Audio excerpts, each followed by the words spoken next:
guys meet anyway? An app. I think we Comics mingles. That's. I wish. No, we met at my buddy's like last year. We've known each other for like a year now. My buddy's bedroom. There you go. But Oh yeah. all right, someone's calling me now. Eunice is calling me now. Tell him I said happy Ramadan. Eunice, I'm on a podcast, bro. It's getting fire in here. What'd you say? Are you doing the Mike Knight podcast? Yes, I'm doing the Oh, Mike I Knight. like that. Shout out. But for someone that I told I'm on a podcast, I'll call Is you he back. like- Yeah. You're talking a lot, bro. Someone that said, for you saying that you're in the middle of something, he is talking. Is he a Jason lot. Bourning us right now? He's Is he in Jason another? Bourne. Is he in Listen, another man, building? I love you, brother. I'm gonna call you back real soon. My fucking tooth in the mic. Tonight, bro. Give him a hug. I will, man. I will. Peace. Wait. Yeah, you, I'll bro. take a Chris I'll handshake. take a fucking hug. There you go, man. There you go. Yeah. I'm happy. So There we go. I'm pretty excited. I'm stoked, man. We've been trying to make this happen for a while. Oh, not about this. Oh. I was talking about something else. Fair Wow. enough. So you're out of this segment. This green screen, we can make you whoever the fuck we want to. That's funny. I've been trying to get you guys on. Every time I book the group, I just get one of you guys. So I gotta book. This is like Voltron, one line at a time. But hell yeah, man. Mike, you straight from the south side. Mike, I'm just so happy to be here right now. Real Rap podcast.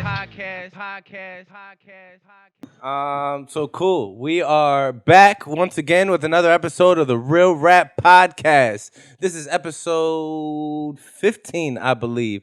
Two very special, important guests. This week on the panel, to my right, I have the one and only Zaid.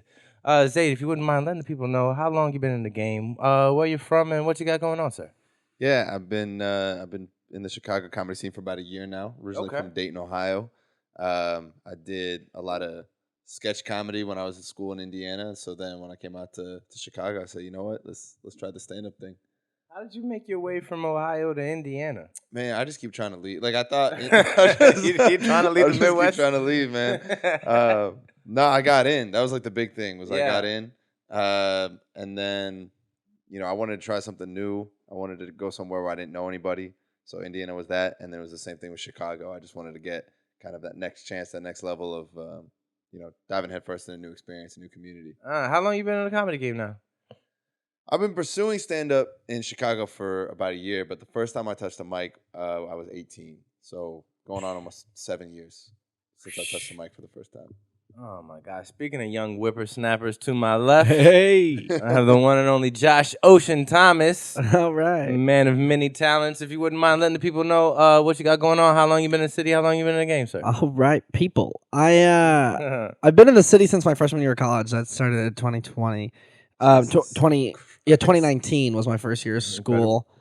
And I was only here for about 5 months. COVID happened, went back home for about a year. Just hung out. Back home being in San Diego by Back- the beach. San Diego, the beach life. Hell yeah. And then I came back, and when I came back, that's when I started in the Chicago comedy scene, and that's been 13 months. Exactly. Hey. Actually, this is my 13th month in the Chicago comedy scene. But I've been doing comedy like a long time. When I was starting at about maybe 10, there was this place in San Diego called Raphael's Party Rentals. And I used to beg my parents for their credit card information so I could rent 40 white plastic chairs. And then I would sell amazing. tickets to my living room. I would go door to door with like raffle tickets and be like, "You want a ticket to my comedy show?" Would they come? And they would Yeah, all come, that's sold amazing. out. And I did it like every 2 or 3 weeks until I was 10, till I was like 16 or 17. Who instilled that like entrepreneurial, like did that just come out of nowhere, or did somebody say, hey, figure out a way to make money early? Oh, no. My mom is a workaholic. So my mom, she is from oh shit. Sorry dirty. about that. Okay. Break the set, bro. No, my mom, she's Tunisian, Hey. and she moved to this country when she was 18, I think, 17, 18. She moved to the States, and she was like, no, later in life. I'm not I think I'm getting my timelines wrong. Mm. But she was like a model. She worked really hard, and then she came to America and opened a business by herself with my Dope. dad. But like she was like the head of the business, and it was her little project. She came to America with a little bit of cash, and she's as of yesterday, she's been running that business 7 days a week. She works every single day, 300 like all year, for 30 years. Yeah, and she's had four or five employees at different times throughout the whole thing. She's always worked by herself. That's incredible. It's insane. That's like a very Arab story, Yeah, very man. Arabic. That's a Yeah, Arab very, thing very to do, like, yeah, man. very, yeah. It They was don't know really how to stop. It's amazing. So she was always like, "You make money or you're not here. Make your own life." I'm sure I've never met his mom, but I bet $1 million is spot on. Man, that's enough. So she just instilled that like hustle mentality in you early on. Was there any like read like Rich Dad Poor Dad or like 48 Laws of Power or this exercise, that exercise or anything like that? No, it was just kind of like my mom never was like, "You need to work hard." She just worked hard, and I like saw that. And I think that was more influential than her being like, "Work hard or nothing's gonna happen for you." She was like, "Look what happened for me. I worked hard and she was successful." And then my dad was just like, she was always like working every day, so she wasn't like as involved in it. But my dad was like, let's set this show up. How do we want the show to run? Like my dad was like the support system, and my mom was like the inspiration. If that makes sense. Got you. Okay. Was that a similar background for you? Like, did you have somebody in your family that was like inspiring hustle? Because you're one part of the Terminal 5 guys that's out here selling out shows, and continually upgrading your venues, and I mean it's taking off, and hand claps and praise for you. Was that the same? Who instilled that hustle mentality into you? Yeah, similarly, it was actually my dad. So my dad's a doctor, and he came over from Syria in like the 1980s, and he has like 7 brothers and sisters. He was the only one to make it out of Syria and come to Ohio by himself, which is kind of why like I also wanted to go out to new communities. And I know like the jump from Syria to America is different than Ohio to Indiana, but still, not by much. But no, man, it was really in a similar way. He was always just working. He always just put his head down, and I was able to see how successful he was. It didn't matter how late he had to stay, no matter what it was. He wanted to build something for himself and build something for his family. So for me, it was always seeing the fact that he came to this country with almost nothing and everything he built for himself. Who am I to not apply that same effort, that same, drive to everything I do? So when he's building up this empire, breaking fingernails, working fingers to the bone and whatnot, and you walk in and go, I'm going to tell jokes. He wasn't on board. Jokey. Yeah, he was. Knock, knock. Who's there? Your son's a comedian. Man, especially in like the conservative Arab community. I mean, that was not something people smiled on at all. Of course not. And he didn't come around for a while. It was tough for him because I was the only kid out of my 2 other siblings to like leave the state to go to college. So for me, it was like I went home, and then the first thing I did when I got on campus was join a comedy group. And I remember that phone call. He was like, "What are you doing? I'm paying so much money for That's you not a good look. to go learn business. You're gonna join a comedy group?" He couldn't believe it. But I think what really changed his mind, man, was like when he saw me perform. When he saw me perform, and he saw how much I loved it, and especially in stand-up, I always talk about where I'm from and who I am, and that starts. Very honest on stage, you are. Yeah, and I think for me that's important for me because I want to be authentic. I want to share. I want the audience to walk away feeling like they learned something about me, like they got a piece of me they can take away with them, right? Sure. And so I think for him, he saw how proud I was to talk about my heritage and my religion and my culture on stage, and I think he saw the vision. There was never a conversation where he was like, "Oh, I get it now." It was just a complete change in temperament from, "Hey, how's school going? How's school going? How's school going?" to, "Hey, when's your next show? Hey, I heard you had a rehearsal at this time. Hey, that's nice. What are some jokes you've been working on?" Or, "Hey, I was showing people at work your jokes and they love it. When are you doing a show in Dayton? Let's make a show." Okay. So I think what's funny is like I tell my dad I'm going into stand-up, and he's very, apprehensive. And then fast forward a few years later, right? 18, I joined Comedy Group. He's apprehensive. Fast forward like 7 years later, my dad is spearheading, helping me put on a show back in Dayton, Ohio. For everyone. Nice. So you said he got more supportive like once he saw you perform. Yeah. That's cool. So I think he needed to make sure. I think he just wanted to make sure I was good. Like, Yeah. he knows how many untalented people try to do it. So We got like He would heckle you if you bombed. Right? You're my least favorite son. You're never going to be successful. never going to happen. Never going to happen. So, I actually, I'm not sure how old you are, but you actually invited me out to your birthday party, which I truly appreciate, right? Yeah. And it was your 21st birthday. When I realized you were actually just turning 21, it made me sick to my stomach. I couldn't believe how young you were and then how much success you're seeing in the game. It turned my stomach. But actually, when I stopped to think about it, right, there's something I actually do in a few of my shows, depending on the audience, is I'll ask the audience, like, is everybody here from the 1900s? And typically, most of the people are, but you're not. No. That's 2001. crazy. That's crazy. Yeah. That's a whole different time frame that you're from. And I was taking it because I think you were probably born during, like, Bush, right? And then by the time your brain was even registering stuff, it was Obama, Trump, Exactly. and then this guy. Yeah, Obama was like the first one I remember, really. You grew up in a country where Obama was president right out the gate. That's Basically, lucky, man. yeah. That's lucky. Yeah, because because when I was young, 2001 was a big year. Why? Well, Why happened? was that historic for some reason? Well, no, I gotta check my Googles. Yeah, I was born March 13th, 2001, Mm, and then I was 6 months old when 9/11 happened. mm. My first words were on 9/11. Was it, oh shit. My first words, they were, ooh, that is not good. Get out of here. The I mean, you come from an Arab His family, first words like, were you a whole gotta- sentence. The You gotta geopolitical aspects of this world has just been altered forever, ladies and gentlemen. That's what I said to my family. The implications I was a talker. will not be felt for many years. Bush did this for sure. This was like an inside joke.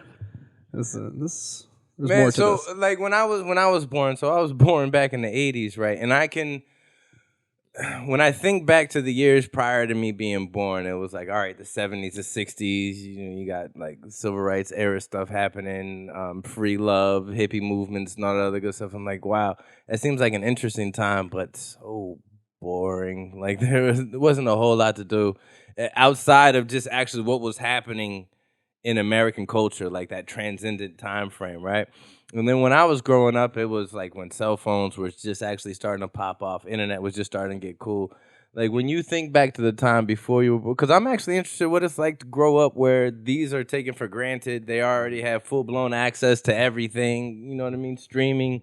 Well, that actually, so I got a little lucky because I got before the iPhones. Like I remember very clearly when I was a kid, it was like having like one of those flip things with the Like the Droid keyboard. Razor? Yeah, The Droid with Razor? the keyboard. That was huge. Dude, and then every my mom got action movie? the BlackBerry with the ball in the middle, and I was like, "What I just the gave up my fuck? BlackBerry. Oh my god, what's happening?"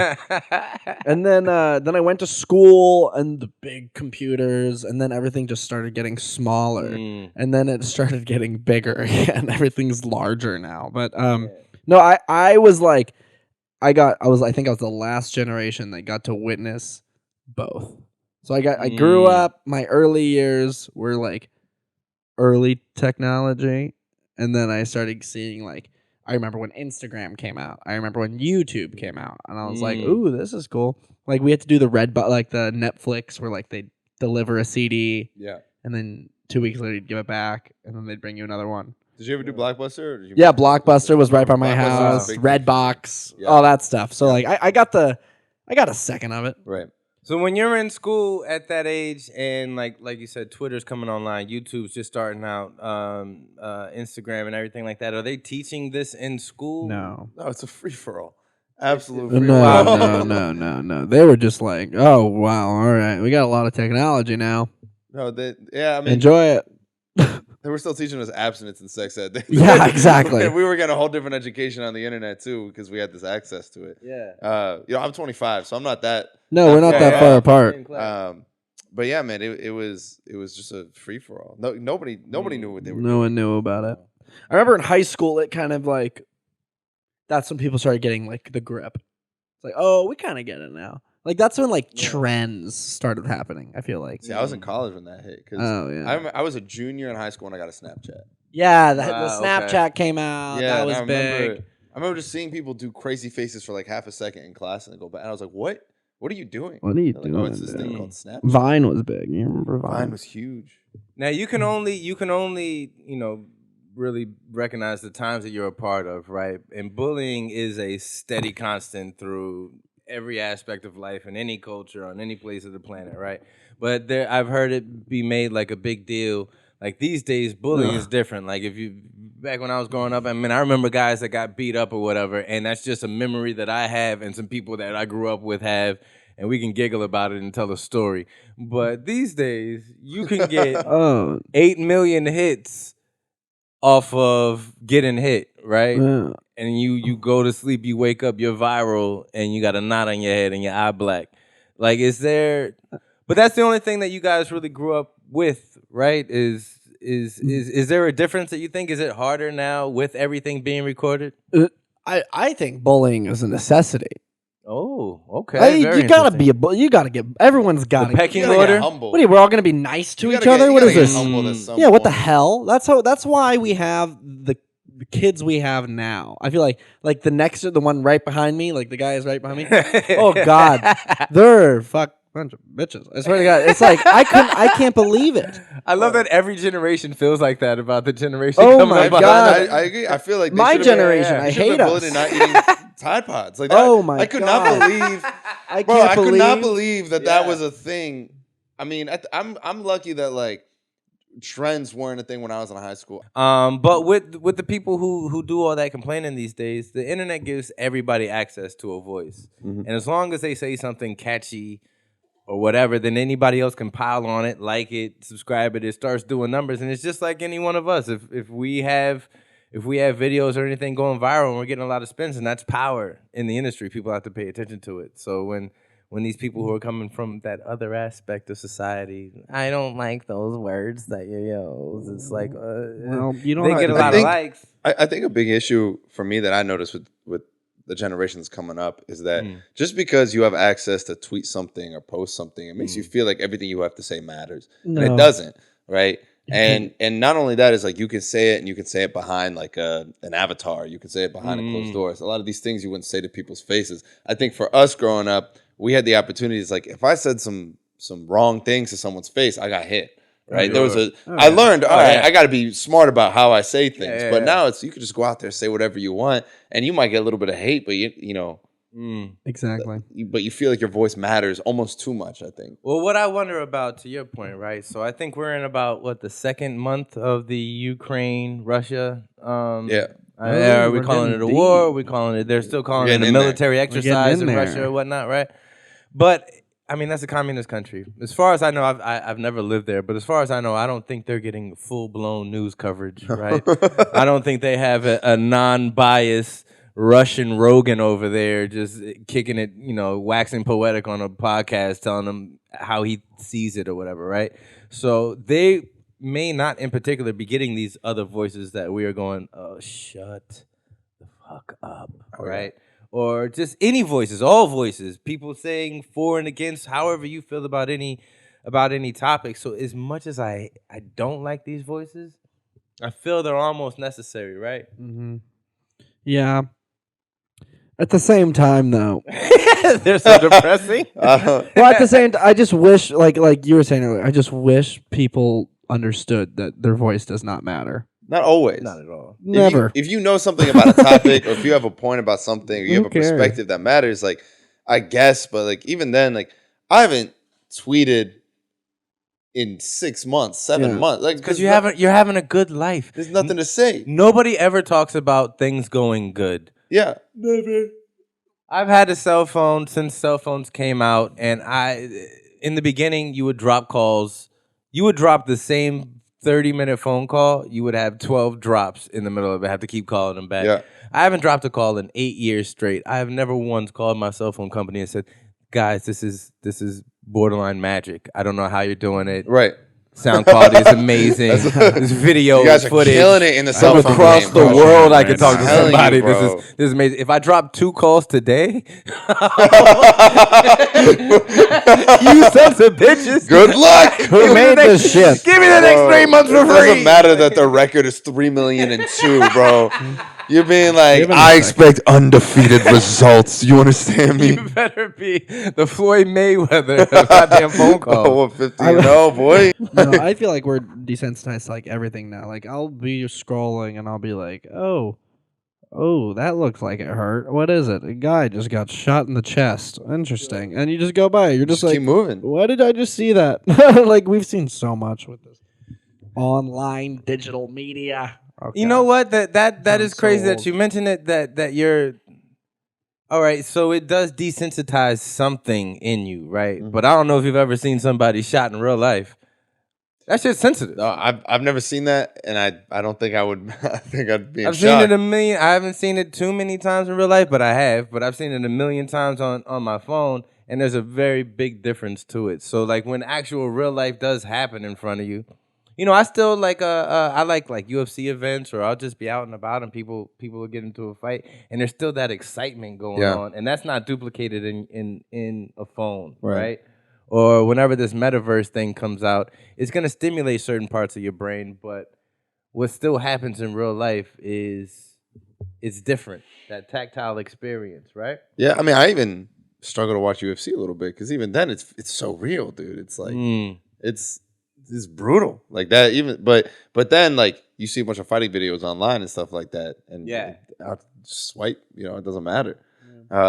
Can we dive into like what is this metaverse thing? I'm doing everything I can to stay away from it, but I know like people are opening up comedy clubs in the metaverse. I'm like, man, people are talking about it. What do you know about virtual it? world? It's just basically another word. It's a copy of the world but virtual.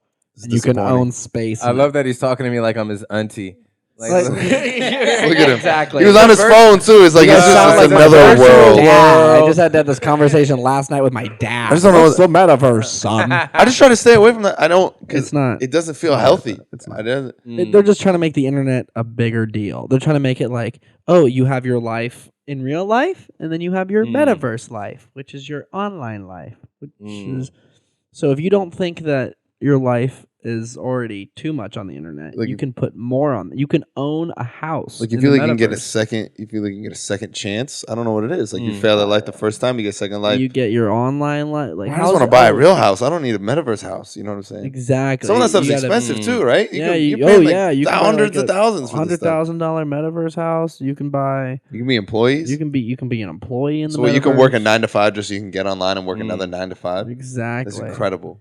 So the question is it the not the new thing, but is it that next thing? Like I hope not. If you could have caught on to Bitcoin back when it was 0.0025 cents, you'd be looking pretty good right now. Yeah, I mean, I know they are treating it like its own cryptocurrency. Like you can buy land now and then sell it later and all this stuff. But I mean, I'm not in the tax bracket where any of this applies to me. I don't know. The whole Bitcoin thing, it was literally just a stream of lucky idiots. Literally, that's all it was. There's a bunch of people like, oh, there's an online coin and it's going to do really well because it doesn't exist and it relies on nothing. I'm going to buy 10 of them because it's only going to cost me $1. That was everyone's. Now they're millionaires making and the then now they're metaverse. millionaires. It was just lucky. You know what I mean? But then, like, I don't know. I don't know. That was took off though. It did take off. Like now it's like an actual thing, but it's like taking those kind of chances isn't like no way no one ever predicted that. Well, we see the success stories, right? You see people with Dogecoin and all this stuff. Exactly. Like, but then you don't realize there's a line of people that lost a lot of money. A lot of money, exactly. Think about it when like Ethereum hit the all-time high or whatever. People were still buying. I made a lot of money off that GameStop thing. People were still buying Ethereum when it hit an all-time high. It just got dumped. It got destroyed. My mom was like at work one day and someone was like, you should buy GameStop. It's going crazy. For 2 days maybe it goes crazy. And I was like, all right. fuck it. So I put like $200 in GameStop just to see what would happen. And like 2 days later, it was like $1,800, and I like pulled out immediately, and I was like, "I won! That's amazing. I won! I'm a That's trade. I'm a amazing. stock. I'm a genius. I'm a genius. I love the audacity people have these days to give you investment advice. Like before, you have to go. yeah. You used to have to go to like a professional, sit down, and now I got my Arab barber just being like, Oh, "This yeah, is it's Viagra for women." Like it's like Exactly, it's exactly. vagina cleaner. Right now it is 0.003 cents. It go big. It's going to go crazy. I'm like, bro, just hit the fade and get me out of here, bro. Like, Everyone's a professional. Everyone's like, yeah, you should invest in this, and then they turn around and get into their Prius. And I'm yeah, like, it's you're like, not man, a professional. You're you poor. didn't make it, bro. Stop. You made $11 yesterday for doing nothing, and you think that's an accomplishment. Oh, who do you get? Who's the most interesting person you've gotten comedy advice from? Do you ever have anybody to say, "Hey, dude, try this joke"? No, I mean, I perform a lot at like different cultural events and things like that, and so my favorite thing in the world is when like the Arab uncle of the audience comes up to me and goes, "This happened to me. I did a show in Tampa at USF." And there was one old guy in the audience just came in. He's like, "I have an idea for your jokes." I was like, "All right, do it." And he gave me this joke that he wrote.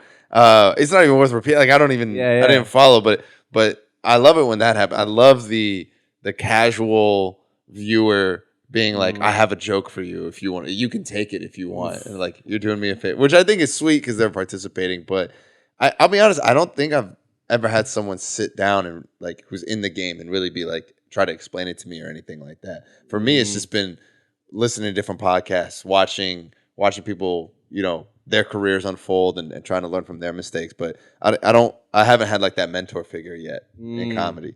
Got you. Out of your 13 months, what's the I've actually I love the sit down. So I've talked to a few people, and there's one guy that always kind of. There's a couple people that really stick in my head. There's a comedian in Los Angeles named Vincent Oshana, and another one based in Vegas now who was a LA guy. He has his name on the wall at the store and all that fun stuff. His name is Brady Matthews, and I opened for both of them here in Chicago. That's why I met him, and then I did shows with them and Vincent in LA. And every time I'm with them, they always give me some really good advice, but it's hands-on advice. I'll be at a club with them and they'll be like, "Oh, don't do that." While you're talking to someone, I was like, "Oh, yeah, you don't want to go over there. That dude's obviously focused. Don't go bother him." Or blah blah blah blah. Or it's "Oh, look how I talked to the manager of this club to get another spot." Or it's very hands-on experiences. Or it's watching him communicate with other comics is really cool. And all these guys give me really good advice, and yeah, it's cool. It's cool to watch someone you look up to, and then them tell you something. I don't know where I'm going with it. Out of your 13 months in the game so far, what is that monumental, mind-blowing bomb that happened to you? Mind-blowing bomb, a really that blew your eyebrows off. I've kind of just been hitting them out the park ever since I touched the microphone. I don't know what to tell you. Everyone tells me you're perfect, Josh. You've done such a great job. I'm the Kim Jong-un of golf, bro. Hole in one. I'm just trying to think of one that really stuck with me. There's obviously been a lot of bombs, but so many bombs have just been it's just a bomb. Nothing You've just been able to wash it off from the beginning. You've been performing since you were 10, selling out shows in your living room. That's right, huh? So I'm I've never had one that stuck with me. I had one that stuck with me, one I always remember. So I opened for a comedian named Nemmer, and he came in from Los Angeles. He was headlining a show at the City Winery, if you guys have heard of this. And he didn't know he didn't have an opener, so we asked one of his LA friends, "Do you know anyone in Chicago?" He knows me. We met, and so he connected me that way. So I went to City Winery. I didn't know what it was, City Winery, so I thought it was just a brewery. So I was like, "Oh, it'll just be something chill."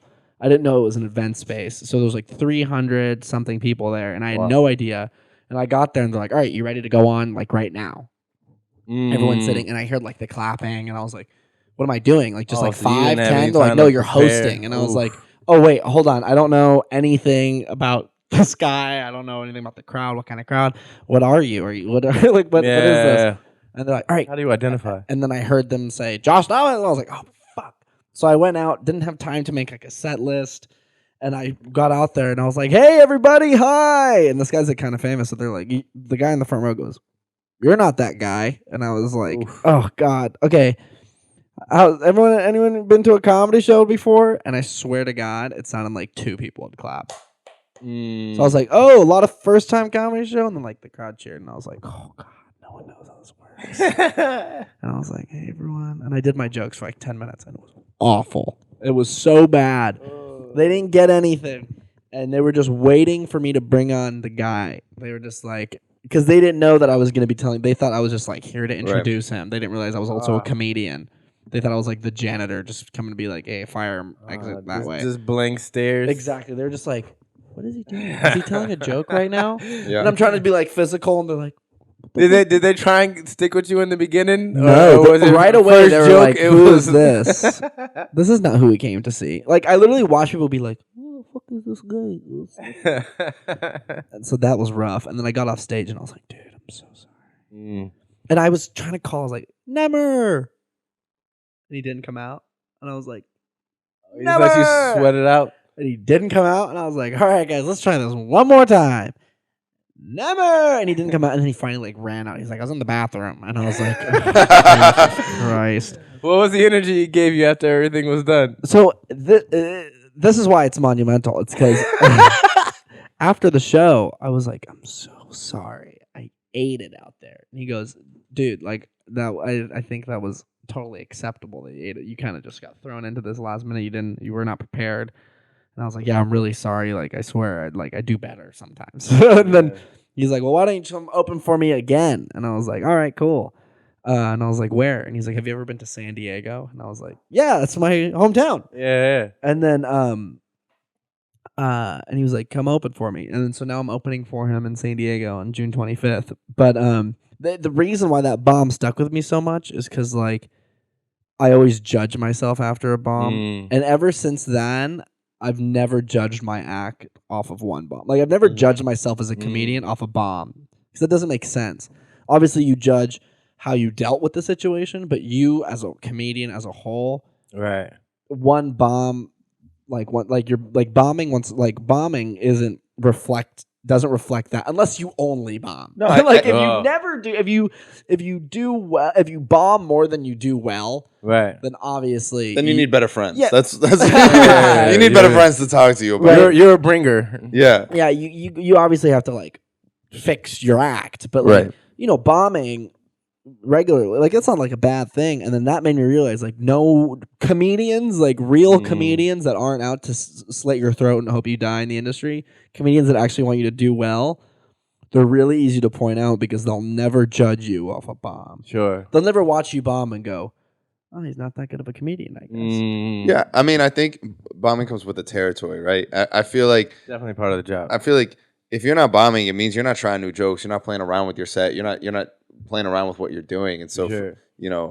I think you have to be able to know you're funny on like this like deep level. Okay, right. And have that self-confidence. I think a lot of times when I see bombs and when I've noticed myself bombing has been when I relinquish control back to the audience. Yeah, right. that's a big one. When they don't laugh at a joke and I immediately go to the next joke to try to cover my ass. And that's not the point of comedy. For me, it's like one thing I've really been working on is I'm gonna give you this joke. If it doesn't do well, we're gonna sit in this for like a little bit and we're gonna figure out. Take it in. Yeah, let's talk about it. Why didn't it do well? Let's have your nose out through your mouth, people. Let's exactly. Because you have to just be able to roll with the punches in that regard and feel comfortable in that regard. And for me, I've noticed a big change in my dynamic on stage since I've kind of taken that fear of bombing away.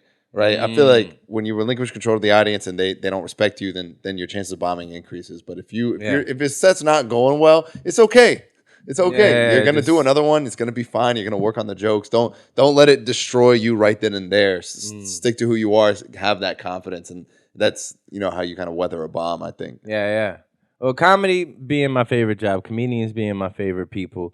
These days, it seems like we were talking about the news earlier. Are comedians like the best newscasters? Yeah. Today, right? You have Bill Maher. You got Rogan. You got. Who's the light skinned dude from Africa? Trevor Noah. Trevor Noah. You got Scholes. Scholes is doing a lot of that stuff too. Like when it comes down to it, Andrew Scholes is doing a lot of that stuff. When it comes down to it, like if I'm watching CNN, I'm just going for the pictures and give me dates and quote unquote facts. Yeah. Or whoever, whatever, pick a news station. But if I actually want to get what I think is gonna be like color commentary, or you know what I mean, like somebody giving me an honest opinion, it's gonna be a comic 9 times out of 10. Yeah. And also comics, like, they try to make it funny. Like, you know what I mean? Like, it's hard to just listen to an hour of a white lady in a wig. Just be like, here is everything wrong. Right, Here's right. everything that's bad that's happening in our country. And All here's right, when it's have a- happening, by the way.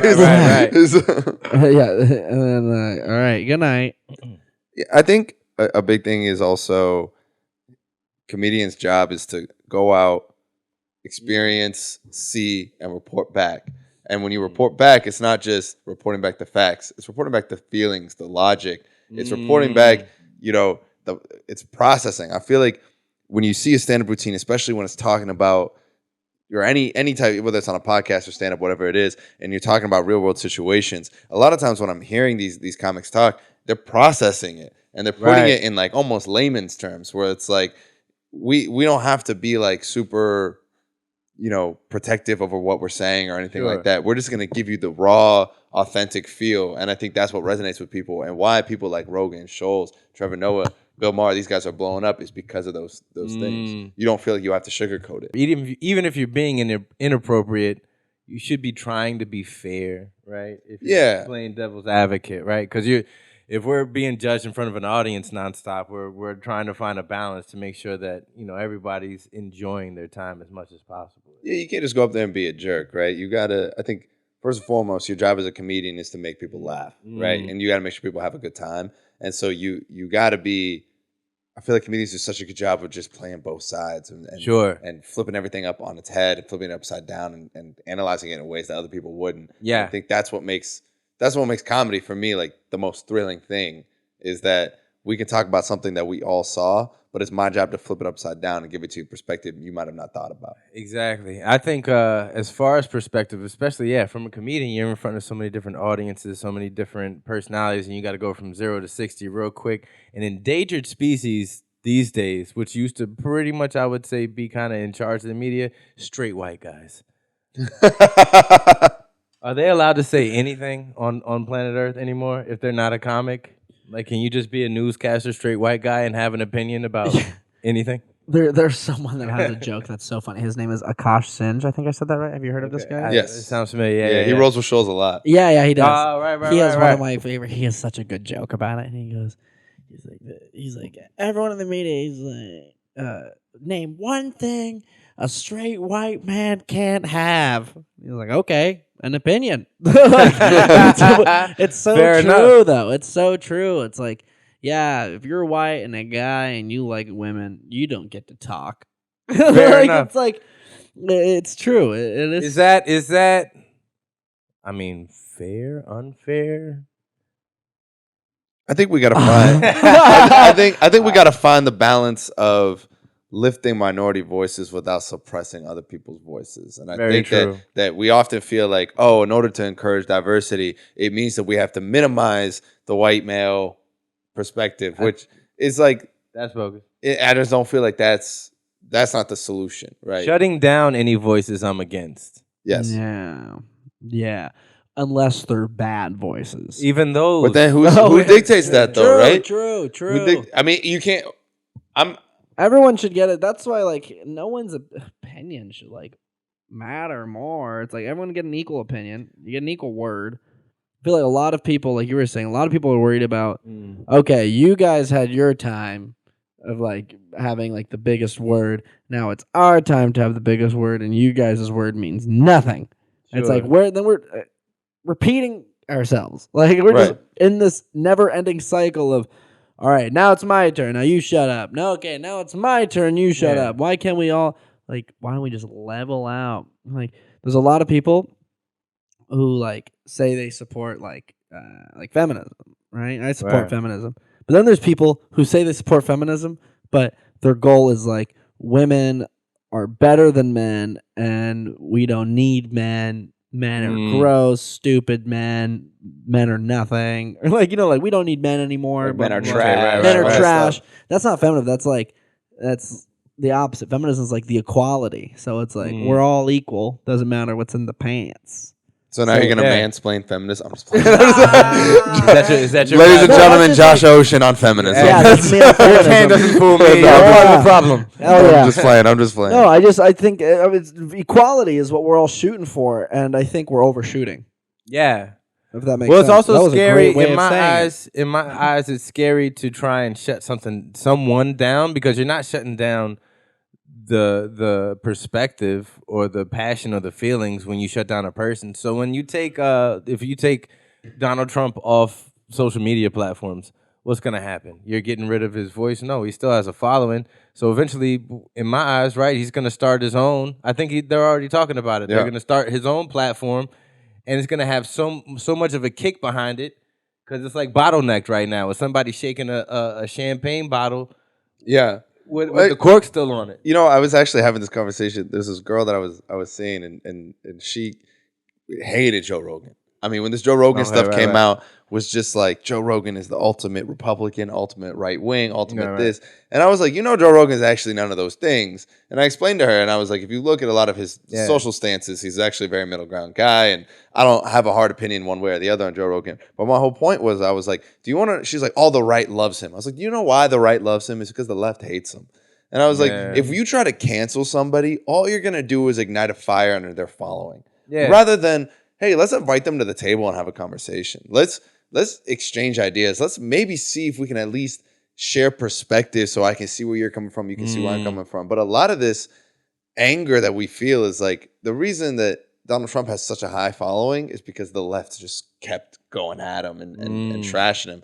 And so I feel like that's really the root of the issue is just stop trying to cancel people. Start trying to talk to people. He was a comedian himself. Donald Trump was between him funny, and Obama. bro. They were. Donald Trump was funny. Let's be very clear. Hilarious. This guy. Oh, Donald Trump. Hilarious. He definitely has a tight 10 minutes. Oh, yeah. As an Arab Muslim, I'm telling you, this guy was hilarious, bro. He's such a bad guy. Listen, he's such a zoom in. I'm just kidding. No, I'm not gonna. No, they're definitely zooming. I want everyone to understand. What I'm about to say does not mean that I'm a Trump supporter because I love that you have to say that. you I have love to. that you have to say I'm that. trying to build a career here. I feel you. I feel you on that. I I feel you on any that. of Ocean these- Thomas. I don't want any of these people coming at me being like, "You're not allowed to be a comedian now."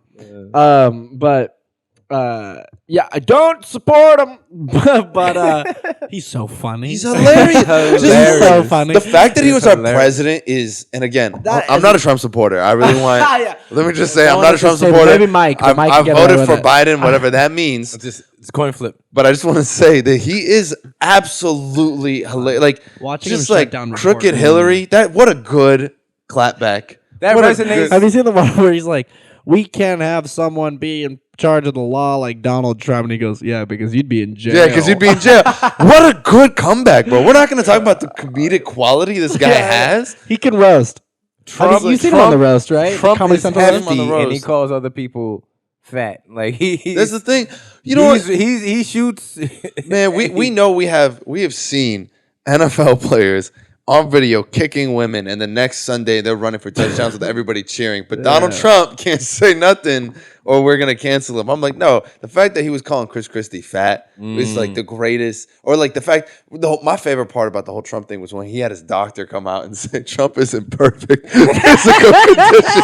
The balls this guy has to come out obese wearing a size 76 on the tennis court and with a hoagie in his hand. yeah, there he goes, and he has to be like, this guy's in perfect health condition. That's when I was like, oh, this is gonna be at the very least, it's gonna be an interesting 4 years. Oh yeah, this is gonna be And interesting. look, and his hair looked like, I mean, it was bad. And to have the kind of confidence it takes to come out with this target on your head and still fire off at anybody with a Amazing. Uzi and not care. It's one of those things you laugh at. You're like, I can't believe that he just said that shit. But like, I'd like watch his speeches and be like, I can't believe that just happened. Like there's that one where he like calls in a reporter and she goes, like I don't know, and he's like, you right here, and she goes, oh sorry, sorry, I wasn't ready. And he goes, yeah, you're never ready. You're trash. You're a trash reporter. And I'm like,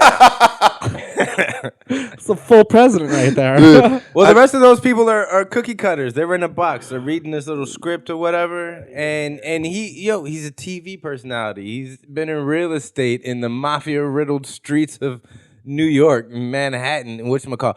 Matter of fact, the governor of the very city that we're in right now. What's that guy's name? I don't know. Who's the governor? Lori Lightfoot. That's the mayor. Pritzker. Yeah, J.B. Pritzker. Oh yeah, They him. built the Commodore in New York together back in like 1980 something, like 86, 88.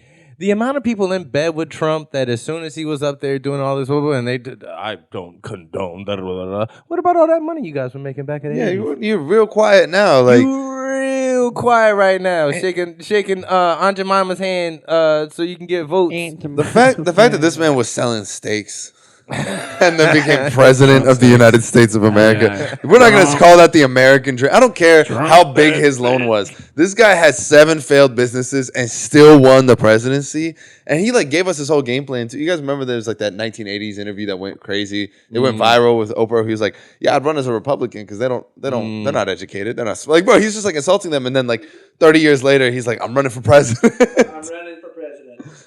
Oh, my favorite. I feel like it's important that we this podcast became a Trump cast pretty quickly. It did become a Trump cast. Every time I've done a podcast, I've always said one thing that I regret. Yeah, for me, I go home like, I really hope they don't put that in. When it comes to celebrity presidents, America has a long history of it, right? Really? Yeah, you got Reagan. Oh yeah. You got Trump. You got there was at least another one in there. Abe That was, Lincoln. I don't know, but I just. Oh yeah, he was in the theater for a little bit, wasn't he? I don't know, man. He was a celebrity to me. Ooh, what's going on over there? Biden's the closest. No. It's legal in this state. Don't Oh, worry cool. About Big No. Joseph. No, I'm just admiring. Mm. There you go. We're on the south side. Anything you want, we get it out here. Oh hell yeah! Hell yeah. Is that how confident I sound? Yeah. Let's send it. He wants some extravagant. Yeah. California shit like Molly. or My fucking God, what's Xanax or happening something. out here? I like how But no- Josh looks like he's always dressed for his first day of school, and he's on the Wisdom Info podcast. Yeah, it's hilarious. Do you think one of these social media stars right now is in line to become a president? Dwayne at the some Rock point in time? Johnson, man. Absolutely. Dwayne the Rock Johnson. Dwayne? He has to Yeah. make a run for it. I mean, just imagine how baller that would be to have Dwayne the Rock Johnson. I feel like I would feel so confident with him as my president. I don't know. I don't trust him on any policy. Let me be very clear. I don't trust him on any policy. Whatsoever. But I'll be like, at least he looks cool. But he just like Yeah. the fact that he said, "I don't have time to bleed," and like we all were like, "Yeah, that makes sense." That's not ridiculous. That he said that. makes sense. Yeah, let's do it. What is it about the president that inspires confidence in him, right? Because I see where you're going, and definitely The Rock could be the president in think my so. eyes. It definitely feels like something that could happen, and I'd be like, yeah, all right, The Rock's the president. It seems like What does that have to do with the job that he has to do? But I still feel like confident, like yeah, he'll get something done. Because I just feel like the president's the mascot of the country. I don't feel like they do that. I mean, look, Biden's not capable of doing. He can barely walk upstairs he's reading right lines. now. He's reading lines right now. He's being fed lines. I don't know if he can read anymore. No. but- He's doing nothing. But so what I'm saying Yes. is he's just their mascot at this point. I don't the feel face. the fact that what really made me lose faith my in the whole thing was like My mother is calling me. your mother's calling you. Go ahead, take it. You can take your mom. I feel bad. No, you take You your guys mom's. mind? You already taken. Yeah, You already took another call. You good? Yeah. Wow, I'm I'll like take the your worst mom. podcast guest of all. I'll put her on the podcast. All right, go for it. Hey, Mom. Everything you're saying is being recorded. You're around 2 comedians. We're on a live podcast. Hey, Mama Ocean. No problem. Just let me deal with it. The post office. Oh shit, you guys! This is actually like a big deal. last word of social. Jesus Christ. Lily goes, "You're on a Hold on, podcast." She's like, "It's fine. It's fine. I You're give, the- I you're give the- personal information immediately. The post office is going crazy.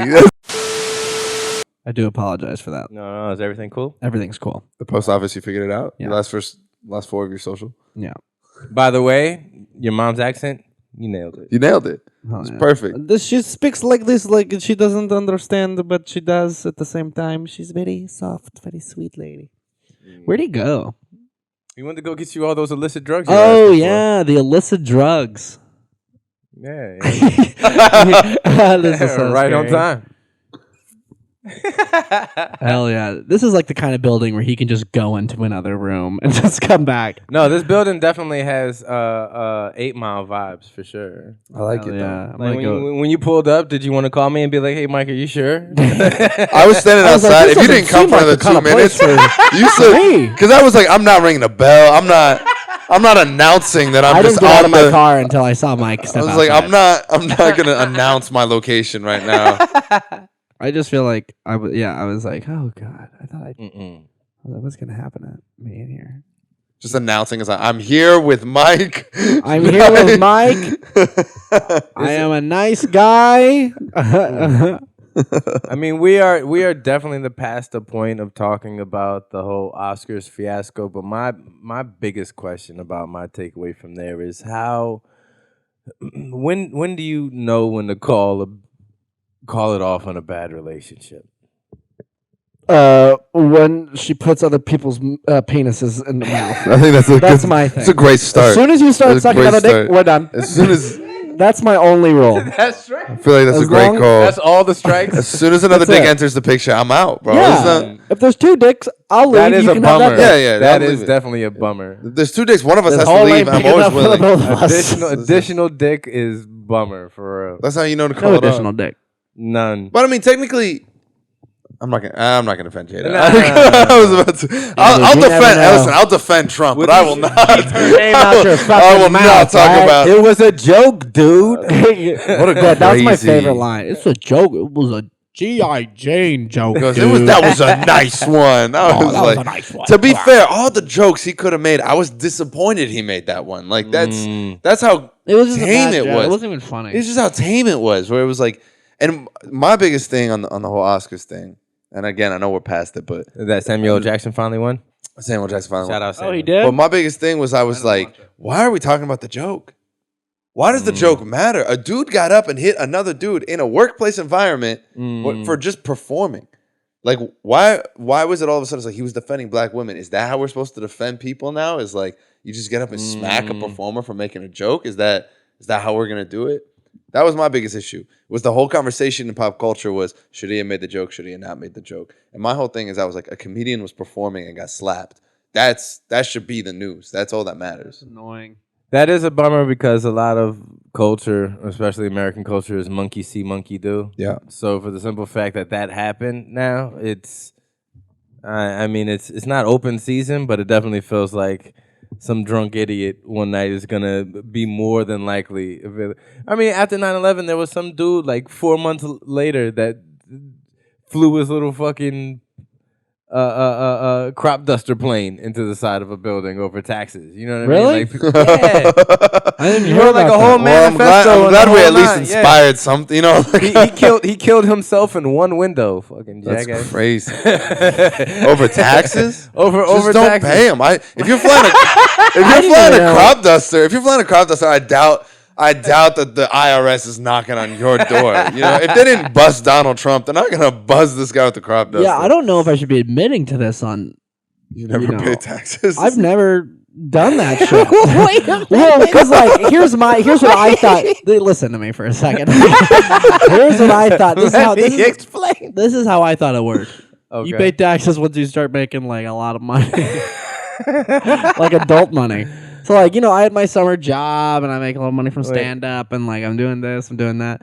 I was like, I didn't know I needed to be doing like, but I have like 8 W-2s to my name. Yeah, well, I mean, first and foremost, you weren't making any money working in bars because you just turned 21. Exactly. I I had like a lifeguard job back home and like Yeah, I worked yeah. for the government. I guess. I didn't know I had to do taxes. No, I didn't know that I had to pay taxes on. Like, I thought it was like whatever they took out of my paycheck. Yeah, is what it was. I thought they I was did like, it for me. oh, they're now. handling it on the back end, and then I think in California, right? Isn't it like 50-50? They take any money you make, they already automatically take the half right out the gate. It's a lot that they take out, but then you get it back on the tax return. I don't understand that. Stop taking my money if you're just gonna give it back. Yeah, why do you need it? They're like, listen, we're gonna give you a couple grand back, and I'm like, this because you took a couple grand too much, bro. Don't act like you're doing me a favor when you're giving me my money. Like, Everyone's like, oh my god, the government's so nice. It's like they just gave back what they stole. I don't need a bonus. Just stop taking my money. Well, that's what's interesting about these days when people can bury their money in cryptocurrency, right? Where is that tax money coming from? Trying to figure that out. I don't. You're asking me questions. This is above my knowledge capabilities. I have no idea. Yeah, I just don't say even bring crypto, that and then I question say over here. NFT, and I just feel smarter. What is an when I say NFT? it. A national Yep, that's Football exactly how it transmission. starts. The national football transmission is what it is, bro. You asked me what an NFT the is. that's what I know. NFL, the national NFT. football team. The national football team, bro. That's what they changed the name to in DC, right? We're Right. the Commanders. We're world champions always. So if I took Does my- it piss anybody else off that the NFL claimed the winner of the Super Bowl gets to say that they're world champion? You can't call yourself a world champion if no one else is playing. no one's playing. Well, I mean, it is the only true football in the world, right? True, There's that true. other one. There's What? the Canadian. There's the Nobody cares Walmart about football it. up in Canada. No, I'm talking about soccer. That Oh. football. that god awful sport. Oh no. I took my headphones off for a second, and it's crazy how less cool, if that makes sense. It sounds when I take my head. Now we're just just regular real life. So we're just three guys guys just talking talking. in a room. Oh god, it's here. This is amazing. Yeah, You guys are about to witness. You have to do this. yeah. I don't smoke too often, but when But I'm when got you it. do, And But Elon when Musk I make it on the situation. south side. podcast with Zaid. Oh, Zaid, by the yeah. way, a comedian. I posted that photo of us. He said hi to you. Which You're comedian famous. is that? His name is Sean Vasquez. Sean Out of Vasquez. Madison, What's the word with Wisconsin. Sean Vasquez? John He's a funny Vasquez guy. is out of Madison. He works at Comedy on State. I met him in Waukegan a few years ago. Mm. Does It he was work there? on Madison on Comedy on State. Is that what it's I've called? seen him perform. He Okay. does a lot of work out there, man. He's a good guy, heartfelt guy. He works with kids. Yeah. Shout out to Sean, man. I love that guy. And we only met that one time. I'm sorry. I'm watching Sean. You watching? Look at this. Like, You watching Elon Ocean over here? this is incredible, man. This is Speaking You of ready? NFT, this is gonna be an NFT, man. this is You're- incredible. you're- I just your facial expression is like my All right, dad let's the do first it. time he Let's saw do my it. jokes. First time smoking, brand new I 21-year-old. don't know. I've smoked Oh, I've you're one of been the cool around. kids. You've done the Mary Jane. Oh, Chief. once or twice. Okay. Chief Keith. Oh, that's He a closed his baseball- eyes. That's a baseball bat. He did. He Closed like, his like eyes. The Notebook. It was like his first kiss. What is this? Thank God COVID's over, right? Yeah. Thank God. Definitely. His eye's about to pop out. That left eye came out the socket a little bit. Oh my god. That's what you were looking for. It's amazing. This is incredible. No, I'm just gonna sit here the rest of the podcast. Like, yeah, no, you guys got this. This is good. Speaking of Elon Just Musk, going down the line at all? another I'm good, Ramadan, and I'm good. No. Ramadan and I'm good. Ramadan. Leaving you out Now there, I'm just buddy. the delinquent of the podcast. No, guys. yeah. You're wearing a turtleneck. You're not the delinquent. Don't worry. Yeah. We're good. He's definitely Ethan Hawke from No, that was Training Day badass right though. now. I respect it. I respect the move to do it live Hell yeah. on the podcast, man. You know And what? don't stop there. You gotta keep going, right? It's such a Who beautiful knows blunt what's that gonna was come out rolled, when I too. get a You gotta get blitzed. I don't really smoke that often. This is pretty So rare. I want to see it. Yeah, hell yeah. Do I look cool You look really behind cool. the camera? All right, that's enough. What is Elon? Does Elon Musk mean anything? Because at the time when Thomas Edison was out, I'm sure he meant something to the people, right? Well, yeah. Gerald Ford, all those people. Does Elon Musk mean something to the culture right now? With his 8 kids, pumping them out. It's funny you say that. I opened up for him last weekend. I'm just knocking it out the park. Who's that? 13 months in. What's been taking you so long? No, it's funny you say that about like what does he mean to society now? Because like a lot of people are like, "Whoa, this dude's too smart," or "What is he doing?" But it's crazy. He literally is like the Thomas Edison of our lifetime. Like we don't really think about it now, but when we're old as shit, and like he's how old are you, Mike? I'm 41. You're 41 years old. Yeah, all day, all night. You know that? He looks good for 41. I genuinely thought you're not Take gonna. it. I genuinely thought you Sorry, were I'm like. sorry, I'm hurting your feelings now. No, I thought you were like early 30s. That's Yeah, insane. yeah, I'll take it. You look great. Yeah, appreciate it. But Elon, like when we're really old and kids are like, oh, we heard about Elon, like that's when it's gonna like click. It's like that's when he's like, I feel like you don't really become a staple of history until you're kind of dead. Yeah, because it's all like we take it for granted in Exactly. today, right? It's like everybody's driving a Tesla, everybody's doing the stuff, and we act like it's not monumental. But in the future, when it becomes more standardized, you're gonna be like, man, who kickstarted this movement? That's when you look back and are like, oh, that's ridiculous. Like, I don't. That's all my thoughts on it. I like the fact that he seems like he's a bit of a douche. You know? Yeah. I love it. Like he's a bit of an ass. Yeah. You know? Like he bought 19.2 like shares or 19.2% of Twitter just to tie as the number one private shareholder in that company. Mark you, he poured like a few $100 million in there. Ended up making like $60 million just off of the stock. He's got FU money, and he spends his money like Bruce Wayne, and we complain, but we all think it's so cool. Like, Yeah. like I think he. I don't know. I like how just what is it? Transparent he is. Like, what was that thing where someone was like, he announced how much money he was going to be doing it, and then some news outlet was like, you know, if you took that money, you could solve world hunger. And he's like, show me the schematics, show me how we do it, and let's do it. I will guarantee you that I will do this if you can show me how. Right. That's the difference between Thomas Edison and Nikola Tesla, right? Nikola Tesla was hardcore engineer, didn't talk, didn't make eye contact with anybody, just wanted to sit in his fucking room, make his little lightning globe ball and fucking and all these inventions. And then Thomas Edison was a voice. He was boisterous. He was probably a bit of a douche. He knew how to get things going. He knew how to point to people and say, hey, you, Steve Jobs, best coder in the world? No, but he was a bit of a douche. He was a voice. And all these little square-ass engineers that are working for him, hey, you do this, you do this. Who do we remember, right? Yeah, he was a trailblazer. He was a bull. I'm going to pave the way, and I might not have all the answers, but he at least was able to see the big picture. And Elon Musk feels like he's a bit of both. Like he has the brains and he has the personality to carry it across. And then plus on top of that, we don't know what his overhead is. You're running the T5 show, right? You're selling out, and people will look at you like, well, you got your grip all over this comedy scene. Put me on there, headline me, get me out the zanies, right? And you're like, hey, buddy, I got this and that to worry about. Right. I mean, you're over at the comedy bar. You got things going on at the comedy store. You're at Laugh Factory and all that. People probably come up to you, hey, make this happen, make that happen. Get me on here and there. And you're like, hey, buddy, I'm trying to get this figured out myself, right? Exactly.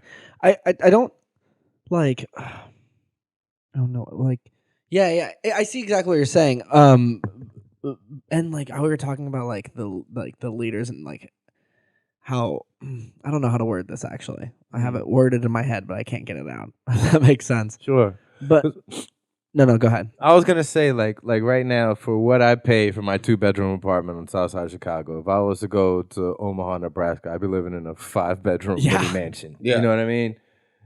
But that just for what I'm making now, and if I upgrade and I start making more money, I'm gonna upgrade where I'm living and still be probably living similarly, just in better surroundings. Right. Now, for him, for as much money as he's got, sure, like he has stuff to spare, but that's probably also his leverage to get shit done. I mean, he's a small country, this fucking guy, right? Yeah. I think it's also really important. Like, if you're gonna have money, you got to be. If you're gonna have, because there's so many rich, really, really rich people. Really rich people. He is the richest, right? I know, but there's so many people like at like that billionaire kind of quota that like we don't know about. You know, and then but once you become like a public billionaire, like you're very public. People know who you are. Bezos, you know, Elon, all those guys.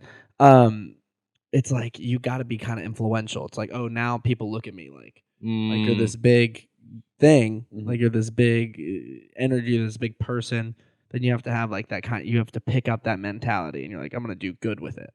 And like Elon Musk is like influential. He can lead people. Like you were saying, it's important to be if you're gonna have that kind of stature. You also have to be like you have to have leadership in a way. Sure, yeah. Like then there's some billionaires that like I feel like they can't handle being like I don't like. Like, could Steve Jobs though? Because from all them, and I don't know for sure, but from all those movies and the word from the street is that like his family life and the life of like his kids took a hit for him being who he was, and his personal relationships apparently were dog shit. Yeah. And when he was, people were ready to throw him under the bus just because of the person he was, and he was so driven. Like right now with your boy Kanye, like Yeah, I was just about to bring know up what I mean? Kanye. Like, It's like, yeah, sure, he's hitting billions, but at the cost of what? Like and not to speak on another man's family, but when young people start to get older and they start looking back, questioning things, how are they gonna look back on it? You know what I mean? Yeah. yeah, I think there's a cost.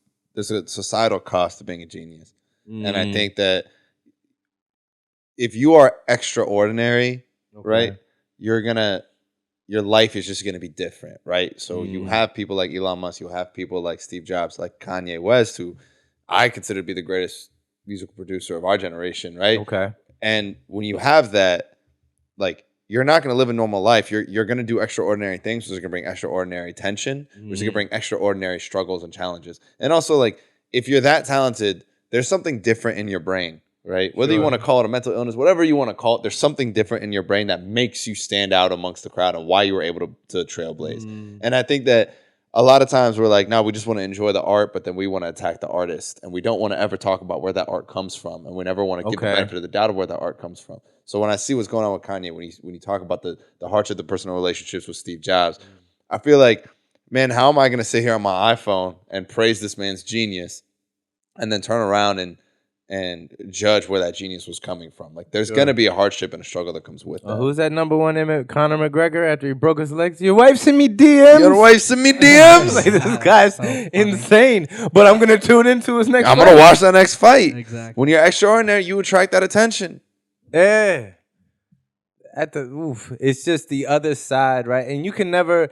That's one thing I try and take into consideration when somebody's like, why do these people do this? Why does this group of people act like that? Why did that person just go rob that other person? And I'm like, I can't put myself in that person's mentality, right? There's a lot of dumb people. Yeah. And there's a lot of people that are smarter than me. And I can only think how I think. So I can't dumb myself down to say, all right, that would make sense.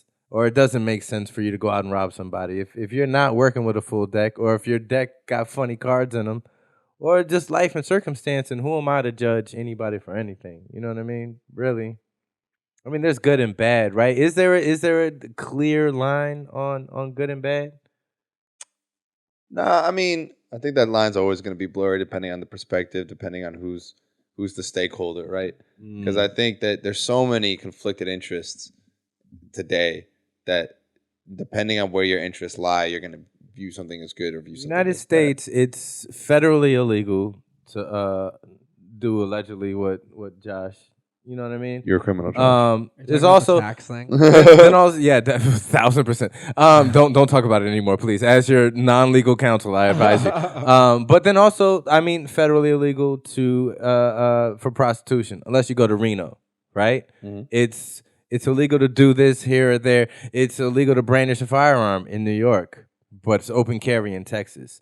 In Florida, you got stand your ground laws. Like, even in this one coalition of states that we live in, the laws go completely on two sides of the fence of what is right and wrong. Yeah, that's always been like. How can you ever get a country of people to get on the same page when everyone's laws are so different? You know what I mean? Like, everyone, like that. The way that you grow up with laws and rules and how things are going to work in your life definitely has effect on how you grow into a person, right? You're going to be a different kind of person if you live in a place where you can walk with an AK-47 around your around your back. Yeah. Or, you know, you're going to be a different kind of person if you grew up knowing like that, like, oh, like gay people can't get married. Right. Like you're gonna be a different kind of person if you live in a state where gay people can't get married, and if you got a gun, it's got to be covered up. Like, don't like just walk around with it, or like, you know, like you can't do this, you can't do that. But like the way, like, it's kind of like, but everything you grow up with is gonna be a part of your character. So like. Right. It grows these different people, and these people are going to have completely different opinions. And now, as an adult, we're like, we all need to have the same opinion. Right. Yeah. It's like, what the hell? Well, we just came from two Without different parts of the growing up through country. somebody else's circumstance at the same time. I think a big issue whenever we talk about whether it be politics, whatever we're doing, is we just ignore context, all we Oh, do is yeah. ignore context. Oh, Like, hell yeah. I used to think, like, you know, if you were a Trump supporter, man, I'd never talk to you. I'm Arab. As an Arab Muslim, I could never talk to you. But then I started realizing, like, a lot of these people, the backgrounds for their opinions is based on the context of which they grew up, and they can only live by the context of which they grew up. So, for example, there was a guy that I knew at work, and we had a very candid conversation during the 2020 election where I asked him, I was like, "Does white privilege exist?" And he was like, "No, white privilege does not exist. It's not a real thing. It's all this stuff." And he was like, and we kind of got it boiled down where I was like, "You don't think it exists because it's never had to exist for you. It's just there. You've never had to be on the other side of it, and so you never had to notice it. Sure. You've been in a position where you've never had to experience it. So for you, when you hear like, oh, why is it, you think white people get things easy? No, there's no way. Yeah. It's because you've never been on the other side of it. And I just He's had thinking about his individual struggles to his life, which everybody has, and he can't be outside the context of right. So he was never going to think it existed because he never had to. His Right, context right. never. And then when I told him, I was like, yeah, but you understand, like, I had to know what a terrorist was when I was, 4 years Straight up, old, right. and I had to know that I wasn't one. And I had to know that my name's going to make people think that I have to explain my name and all this stuff. And so when I was kind of giving him that background, he was like, oh. And he probably still voted for Trump. But at the end of the day, he understood me a little bit better. Sure. And we were able to have that connection because I was willing to listen to the context in which he was operating in. And so I feel like we judge way too much without thinking like, yeah, of course you're going to think X, Y, Z because you grew up in Texas where, like you said, you could put a firearm around your waist and gay people can't get married. And that's normal. And then now I expect me growing up in Ohio, I expect you to fully agree with everything I have to say. Right. Like that's ludicrous. That's ridiculous. Well, you're only going to be able to see through the eyes of your own personal experience, right? Sure. So whenever I hear the headline like women in the workplace make less money, like my reflex is to go, well, they're not being trash men or they're not, being construction workers or something like that. But I mean, then I have to stop and actually think like and try and empathize, put myself through the lens of, okay, what does that actually mean? Yeah. You know what I mean? And we see it just in our business, what it can be like for girls, for ladies having to navigate through show business, just being a woman. It's like, oof. Yeah. Good luck. Yeah. Hey. I mean, in life, being a woman, good luck. That's that's not easy. So, but yeah, I mean, and that's a whole half I of the agree. population. Just had to make sure. Feminist Josh. I'm Josh Ocean. and Josh that's Ocean it. on feminism. That's Josh Ocean on feminism. I agree. I'm pro women. Hell yeah, man. Is there ever going to be a time where there's not like people just complaining about other people's privilege? No. Whatever it is. No, human beings are problematic people. We love to We complain. just love the drama, right? Absolutely.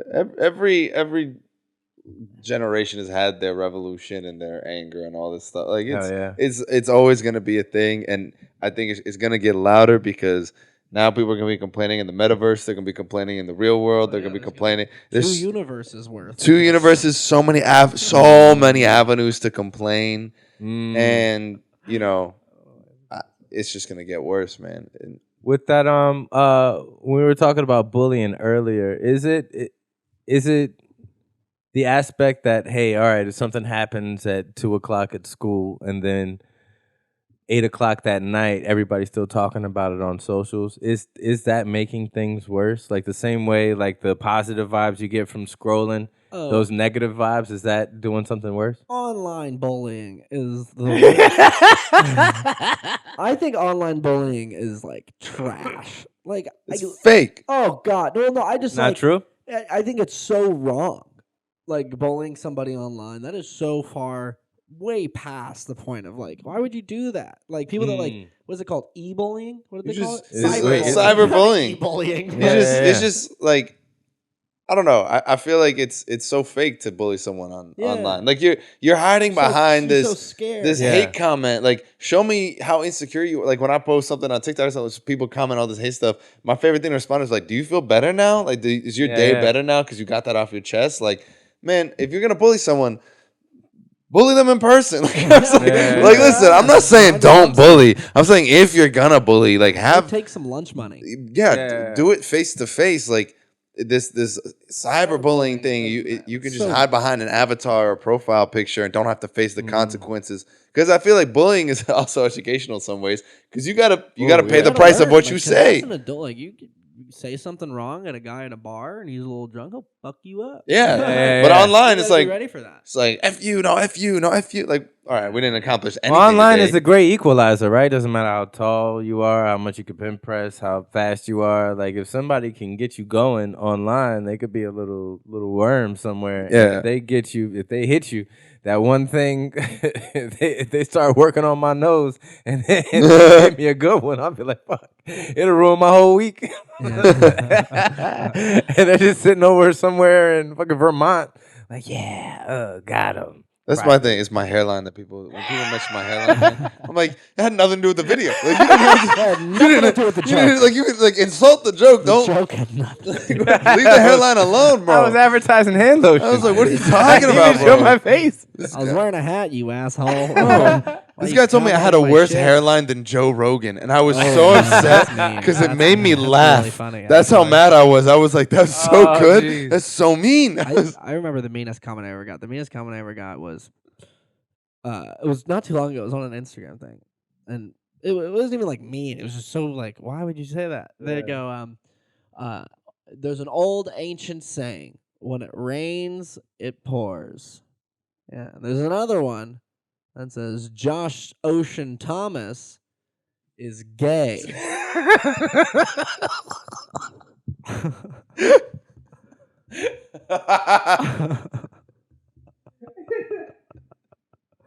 What the fuck? It's like a burglary. It's guaranteed What somebody you know. It's definitely somebody you know, bro. That's they My took the girlfriend time. saw it. Oh, she's gone out of the life now. That was She's out of the amazing. picture. Oh, my Girlfriend's God. gone. You okay? I don't know, guys. That's true. Okay. No, me and my girlfriend broke up a few months ago. Yeah? Yeah. Over comedy? Over these late nights, early mornings? And she's like, that bitch or me? I'm taking the jokes, woman. I'm leaving. You can have everything else. No, the long distance does it. It's I don't know. You ever done long distance in your life? I've tried, yeah. Yeah. How long did you It's last? virtually impossible. How long did I last before like I broke the rules of a relationship? No. Probably about That's 4. Oh my I think like God. 4, 5:30 like- that same day. That's hilarious. Can't wait for it to leave. Long Yeah, distance is brutal, man. Nah, I was a. that was back in the day, like but still. Oof. Yeah. I did a loyal. We did 16 months total. For an adult, that's not that long. I feel Okay. like. But like for someone my age, In that's your like a early long 20s, Yeah, for sure. that's a That's a long long time. time. Sure, That's a for good sure. chunk, you know what I mean? I think we did like maybe like a third of that long distance, and maybe a little bit more too. But yeah, just kind of. It makes you I did 16 months all long distance. Wow. The whole time was Like long you guys distance. met in person or you Shot met me out long of the distance park. type? We met in person in college, and then like we over COVID, like I slid her DMs. Yeah, I'm good. So Yeah, like it fair worked enough. out, and then like we Gucci met up Garan. in person. There you go, Gucci Ooh. Garan. I love that. That was the funniest, bro. That was hilarious, bro. But yeah, no, like we were together for 16 months. The entire time was long distance, and like she would come to Chicago, I'd go visit her and stuff like that. Yeah.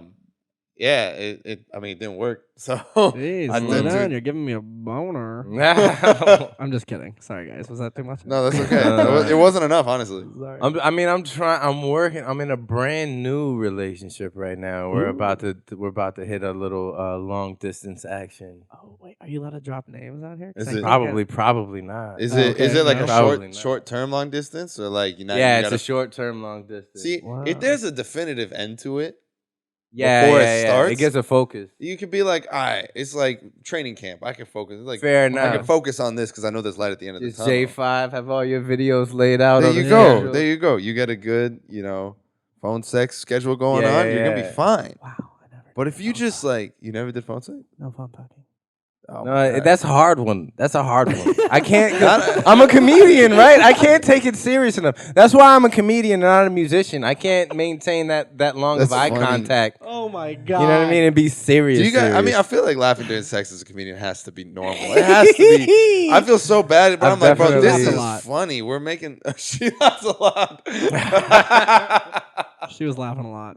She was- I didn't do much laughing, but she was cracking up. you said, call me daddy. She said, Wait, what? She goes, "You want me to call my daddy?" Why is that? He's a firefighter. Call me Papi Grande. But that's fair. I feel like we can't take things seriously like that. It's like, Cannot. you're trying to have a passionate moment. It's like, do you think it comes? I have a theory that I feel like all comedians Okay, deep let me hear down it. are super. Because I have one too. Not all comedians what? Deep down, all comedians are just super insecure. Yeah, Do definitely. you feel like the inability to hold on to a passionate moment like that just comes from an insecurity place? It's definitely, absolutely what it is. Oh, yeah. Because my reflex. When did you develop your comedy reflex?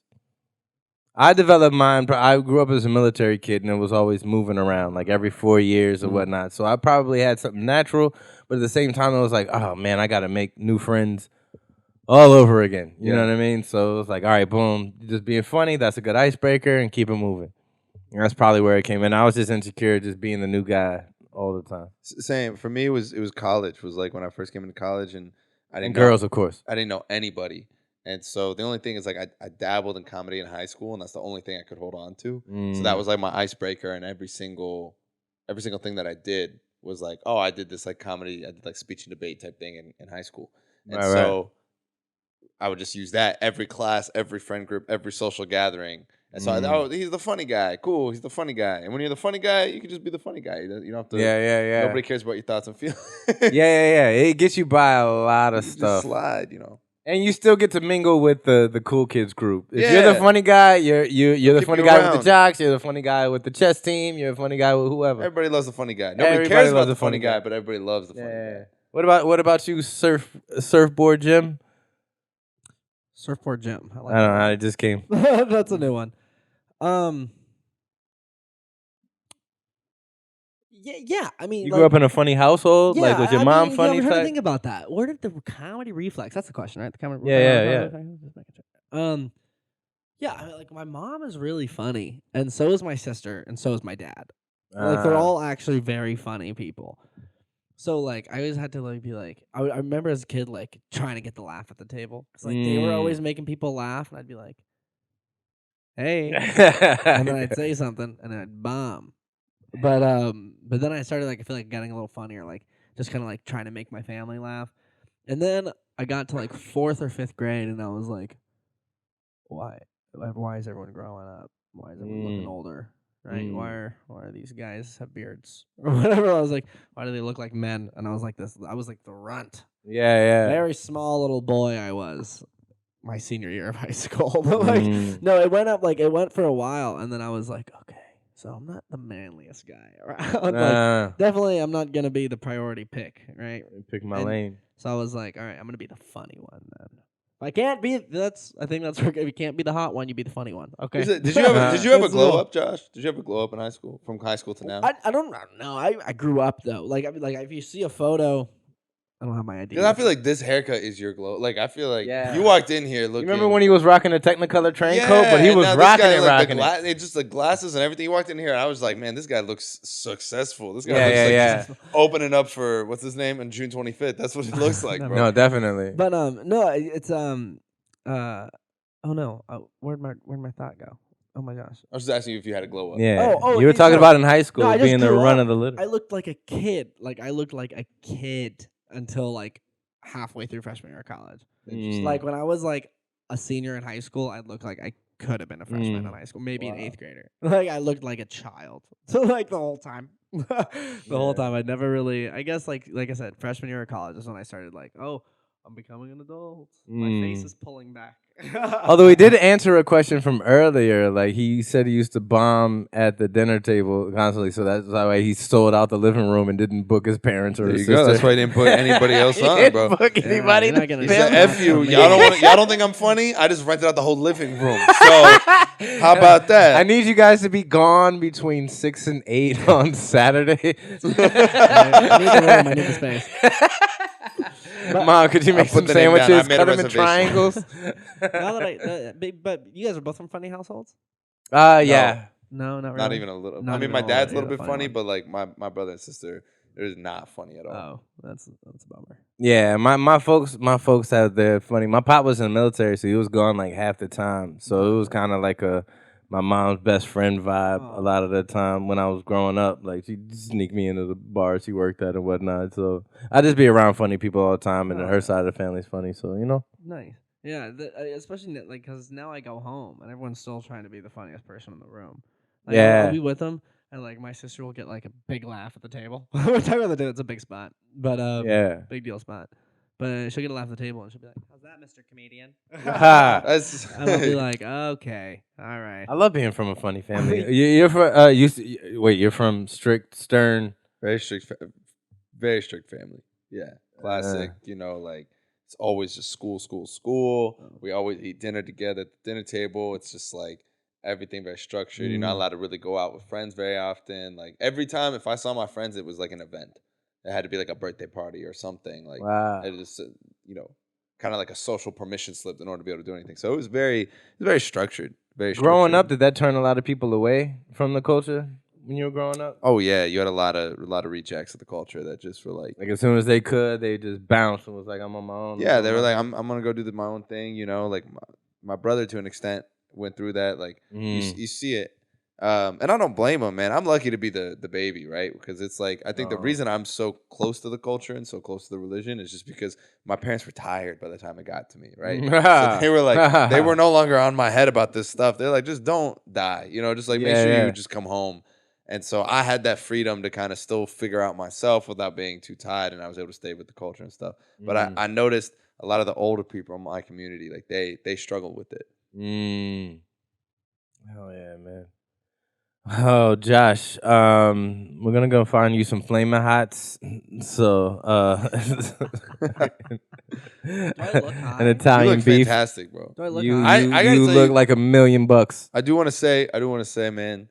Like I'm happy that I was able to do this podcast with you two because I feel like you two really individually embody what I love about Chicago comedy. Josh, like so young, but also, man, like you always are putting people on. You're always giving people spots. You're a genuinely loves this stuff, man. You genuinely love it, and you're good for the community. And Mike, my brother, do the same thing with you, man. You guys are good for the community. So it was an honor to share the podcast with you two. Likewise, man. Please, before we get up out of here, Josh, let the people know how they can find you. Give them your socials. Let them know what you got going on in the city, sir. All right. Well, here and abroad. You can find everything you need about me at Josh Ocean Thomas on Instagram. I got all my dates right there. Come see a show. Send me a message. I'll get you in. And then soon to be jotcomedy.com. And a good tax lawyer if you're out there. Oh God. Give him a ring. He's gonna need you. He needs your help He's immediately. Need a lawyer and some money. Immediately. Zaid, my brother, if you could let the people know how they can find you, your socials, what you got going on in the city. Pump your show. Yeah, absolutely. So follow me on Instagram and TikTok at zaid.fouzi. I post all my show information on Instagram. Also, give my comedy group a follow at Terminal 5 Comedy on Instagram. We got some stuff cooking. So hopefully, is it too early to talk about the production that Eunice and Rami's got going on, or what? Which one? Ain't they out there shooting a movie or something like that? We shot a movie. We got a movie that we shot. It's called Maklube. One of our friends from Tampa wrote it, directed it, flew out to Chicago, and we did it.